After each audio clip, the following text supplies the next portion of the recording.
forces were at play, though no one spoke openly about it. Meanwhile, Francis's wealth continued to grow. He invested in businesses, bought more land, and even built a second mansion on the outskirts of the village. But the more he accumulated, the more isolated he became. Even those who had once flocked to him in admiration now avoided him, their eyes filled with fear and suspicion. Francis was a man surrounded by riches, but utterly alone. One fateful day, word spread through the village that a powerful man of God was coming to Ohoala.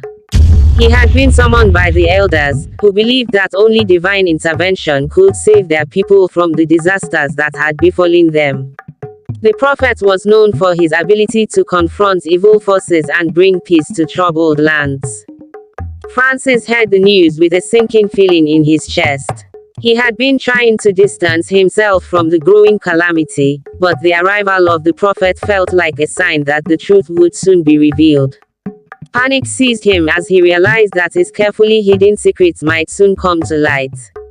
He considered fleeing the village, but something told him it was already too late. The day the prophet arrived, a heavy stillness settled over Ohoala. The villagers gathered in the town square, watching as the man of God, tall and imposing, stepped out of his vehicle. His presence was calm yet commanding, and there was a strange, electric energy in the air. The villagers whispered among themselves, hopeful that the prophet could bring an end to their suffering. Francis watched from the balcony of his mansion, his heart pounding. He could see the crowd below, their eyes full of expectation. The prophet lifted his hands, quieting the murmurs. "I have come because I was called by God," the prophet began. "There is darkness here in this village, and that darkness must be exposed." Francis's chest tightened with fear. He knew the prophet's words would soon turn to him. After his speech, the prophet began visiting homes where the worst misfortunes had occurred. He prayed for the sick, the injured, and those who had been struck by inexplicable accidents. With each visit, the prophet asked careful questions, listening to the villagers recount their suffering and tracing the events leading to their misfortunes. Word soon spread that the prophet had begun connecting the dots. It seemed all those affected had one thing in common: they had all recently visited one of the barbing salons in the village.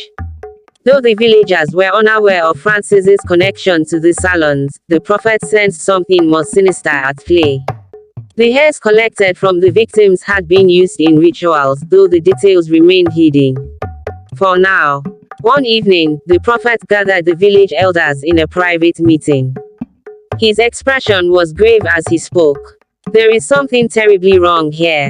The misfortunes in this village are not natural, they are the result of dark rituals. Someone has made a pact with forces not of God, and the consequences are affecting all of you." The elders exchanged nervous glances. They had long suspected that the source of the problem lay in dark dealings, but hearing it confirmed by the prophet sent chills down their spines. Meanwhile, Francis paced in his mansion, his heart pounding as he awaited news from the village. He knew it was only a matter of time before the prophet discovered his involvement. The walls were closing in, and he had no idea how to escape what was coming.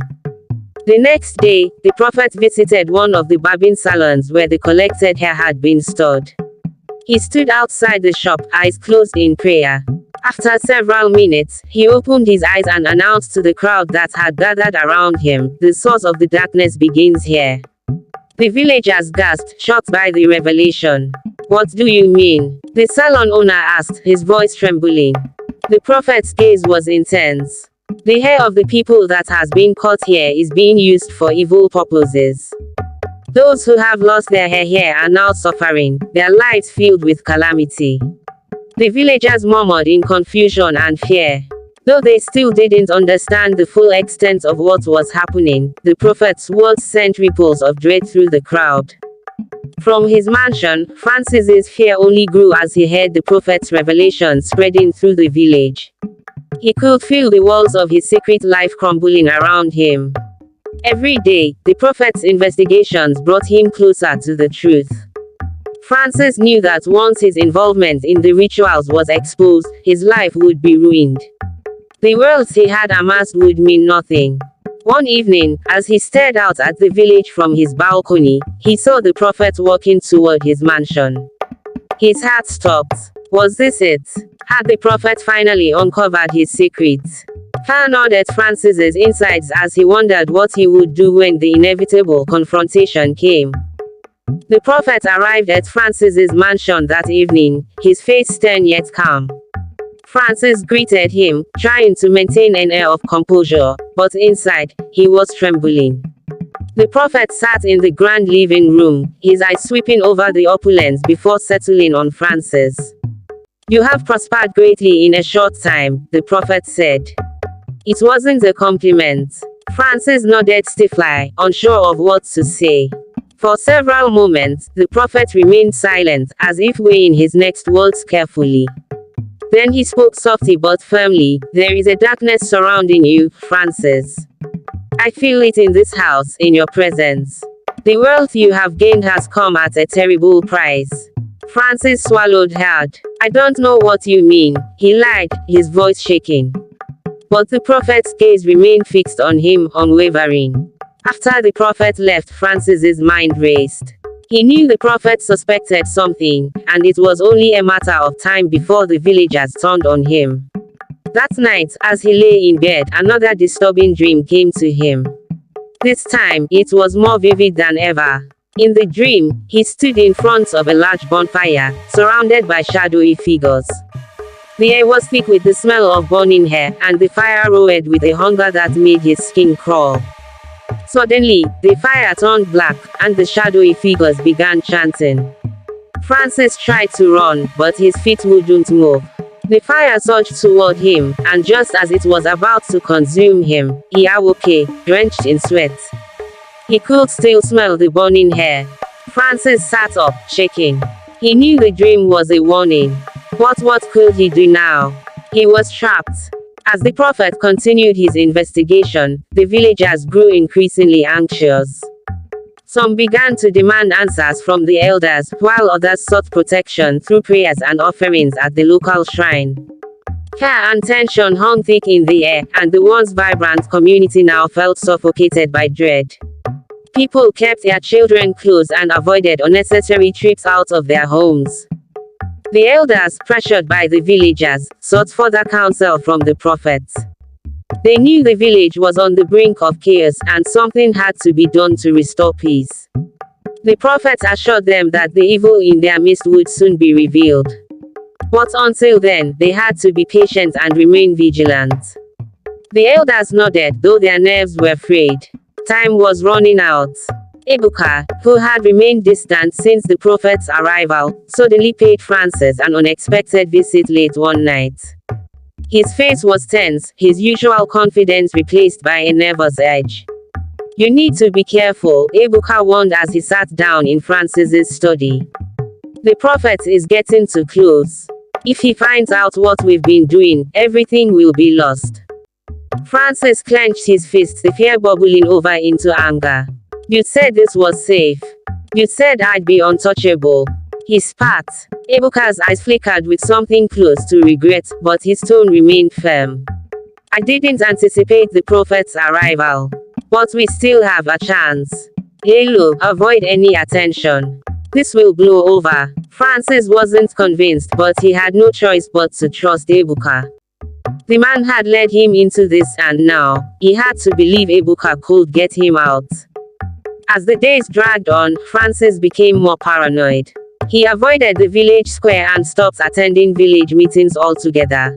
He stayed within the confines of his mansion, hoping to escape the prying eyes of the villagers. But no matter how hard he tried to distance himself from the chaos, the guilt of what he had done weighed heavily on his soul. Every night, the same nightmares plagued him: burning hair, shadowy figures, and that caused black fire. Francis felt as though he were losing his grip on reality. His wealth, once a source of pride and joy, now felt like chains binding him to a fate he couldn't escape. He considered fleeing the village, but he knew it wouldn't stop the darkness from following him. His time was running out, and he knew it. One afternoon, as Francis sat alone in his grand living room, he heard a knock at the door. He wasn't expecting any visitors, and fear gripped him instantly. Reluctantly, he opened the door to find Agnes, an old woman from the village, standing on his doorstep. She was one of the few who still had the courage to look him in the eye. Her wrinkled face held a calm expression, but her eyes were sharp. "Francis," she began softly, "I have come to speak with you." Francis felt a lump form in his throat. Agnes had a reputation for knowing things others didn't, and her visit felt like a bad omen. She stepped inside, her gaze sweeping over the mansion with quiet disapproval. "There are many stories about how you gained your wealth," she continued, her voice laced with suspicion. "But I sense something darker. Be careful, child. The village is losing faith in you." Her words cut through Francis, though he masked his fear. He simply nodded and watched as Agnes turned and left, leaving him with a growing sense of dread. After Agnes' visit, Francis could no longer deny the truth. The prophet's investigation, the villagers' whispers, and now Agnes' warning, it all pointed to one thing: his secret was on the verge of being exposed. The thought of losing everything, of being cast out, terrified him. Desperation clawed at him, and he decided he couldn't wait any longer. That night, he called Ebuka. "We have to end this," Francis said, his voice trembling. "I don't care about the wealth anymore. I can't live like this." There was a long pause on the other end of the line. Then Ebuka's voice, cold and unfeeling, responded, "You made a pact, Francis. This isn't something you can walk away from. If you try, you'll lose far more than your wealth." Francis hung up, feeling more trapped than ever. He realized that Ebuka had led him into a nightmare, and there was no way out. Meanwhile, the prophet intensified his investigation. He had already uncovered the connection between the hair clippings and the string of misfortunes plaguing the village. Now, he sought to find the one responsible. He visited each barbing salon, questioning the owners and their customers, slowly piecing together a timeline of events. As he spoke to more villagers, the dots began to connect. The prophet's suspicions led him to Francis, though he kept this knowledge to himself for now. He needed proof before he confronted the wealthiest man in Uhuala. But the closer he got to the truth, the more he could feel the evil that surrounded Francis. It was thick in the air, clinging to everything the man touched. By now, the rumors had reached a boiling point. The once admired Francis was now regarded with suspicion, and many villagers began openly avoiding him. When he walked through the market, people whispered behind his back, and children were pulled away from his path as if he were cursed. It wasn't long before the elders noticed this shift and called a special meeting to discuss the growing unease surrounding Francis. During the meeting, one of the elders spoke up. "We cannot ignore the connection between Francis's rise to wealth and the tragedies in this village. We must confront him." Others nodded in agreement, though a few still hesitated. Confronting Francis meant challenging someone who held immense power. Yet, it was becoming clear that something had to be done before the village crumbled entirely. As the village turned against him, Francis found himself increasingly isolated. The mansion, once a symbol of his success, now felt like a prison. He no longer attended village functions, and even those who once sought his favor had distanced themselves. He rarely left the house, and when he did, it was only under the cover of darkness. The isolation weighed heavily on him, feeding into his paranoia. He could feel the villagers' eyes on him, even when he wasn't around. The walls of his mansion, adorned with luxury, now felt suffocating. He was surrounded by wealth, but it brought him no comfort. Instead, it only reminded him of the terrible cost. One morning, a group of village elders arrived at Francis's mansion. They stood at the entrance, their faces somber.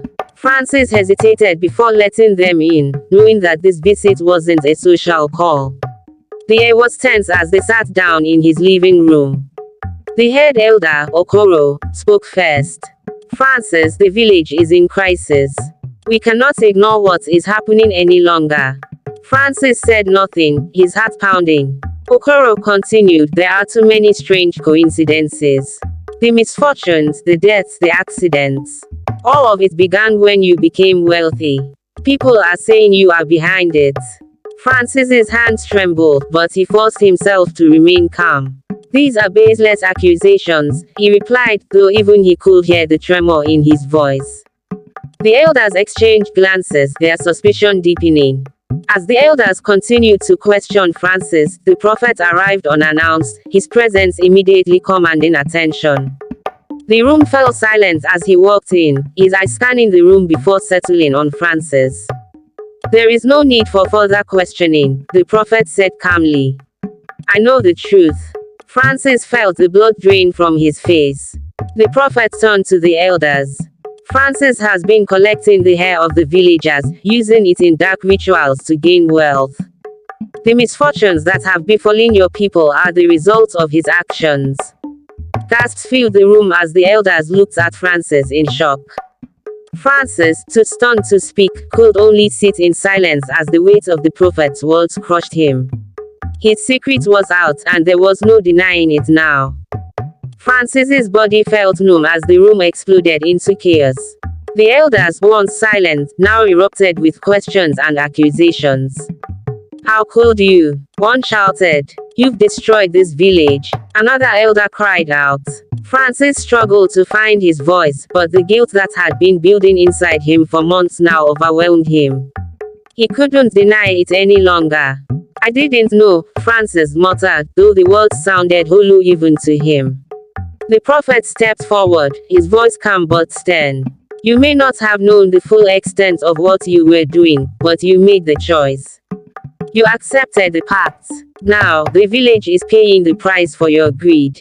Francis lowered his head, the crushing weight of his guilt threatening to suffocate him. Tears stung Francis's eyes as the reality of his situation sank in. I didn't want this, he said, his voice cracking. I was desperate. I was poor, starving, and Ebuka, he promised to help me. I never meant for any of this to happen. The elders stared at him, their expressions a mixture of anger and sorrow. One of the elders, Eze, spoke up. Desperation does not excuse what you have done. People have died, Francis. Families have been torn apart. You have brought destruction to our village. Francis collapsed to his knees, sobbing. Please, forgive me, he begged. I'll do anything to make it right. Please, don't cast me out. But the faces of the elders remained stern, their trust in him shattered beyond repair. The prophet raised his hand, silencing the room once more. There is a path to redemption, Francis, he said, his voice softer now. But it will not be easy. You must renounce the wealth, the power, and the dark pact you have made. Only then can the curse be lifted from this village. Francis's heart leaped at the possibility of redemption, but fear quickly set in. Renouncing the pact meant losing everything. The prophet seemed to sense his hesitation. The wealth that was given to you came from evil. It will only bring more destruction if you hold on to it. The choice is yours. Continue down this path and destroy yourself and everyone around you, or let it go and find peace. Francis stared at the prophet, his mind racing. Could he give up everything he had gained? Could he undo the terrible mistake he had made? Francis stayed on his knees, the weight of the prophet's words heavy on his shoulders. He thought of his mansion, the luxurious life he had enjoyed, and the power he wielded. He thought of how far he had come from the days of hunger and shame. But now, all of it seemed hollow, tainted by the suffering of the villagers. Could he truly walk away from it all? The prophet stood in silence, waiting for Francis's answer. The elders watched him closely, their expressions a mix of judgment and pity. I will renounce it, Francis finally whispered, his voice shaking. I will give it all up if it means saving the village. His words sent a ripple of relief through the room, but there was also a lingering tension. The price for redemption was steep, and Francis wasn't sure if he could truly go through with it. The prophet stepped closer to Francis, his expression unreadable. Renouncing the pact is only the first step. You must also make amends to the villagers. Your wealth must be used to restore what has been lost. And you must turn your back on Ebuka and the cult that brought you this power.